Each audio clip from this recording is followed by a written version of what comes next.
আসসালামু আলাইকুম, welcome to my channel. আজকে আপনাদের জন্য নিয়ে আসলাম আম্মুর হাতের লাউ শাকের রেসিপি। তো আম্মু শাকগুলোকে ভালো করে ধুয়ে ছোট ছোট টুকরো করে নিয়েছে। এরপর একটি গরম কড়াইতে সয়াবিন তেল ঢেলে দিয়ে দিল কয়েক টুকরো রসুন আর কয়েকটি শুকনা মরিচ। তারপর এগুলোকে ভালোভাবে ভেজে উঠিয়ে নিল।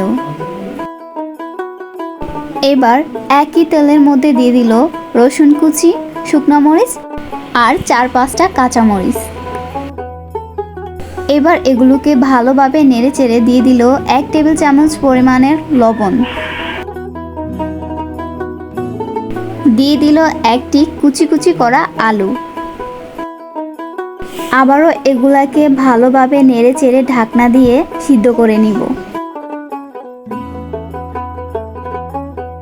আলুগুলা সিদ্ধ হওয়ার পর এতে দিয়ে দিল লাউ শাক। তারপর এগুলাকে ভালোভাবে নেড়ে চেড়ে মিক্সার করে নিল। এই তো 10 মিনিটের মতো ঢাকনা দিয়ে ঢেকে সিদ্ধ করে নিয়েই হয়ে গেল আম্মুর হাতের লাউ শাক। আর এই রেসিপিটি যদি আপনাদের কাছে ভালো লেগে থাকে তাহলে অবশ্যই একটি লাইক দিন, আর নতুন নতুন ভিডিও পেতে চ্যানেলটিকে সাবস্ক্রাইব করুন। সবাই সুস্থ থাকুন, আল্লাহ হাফেজ।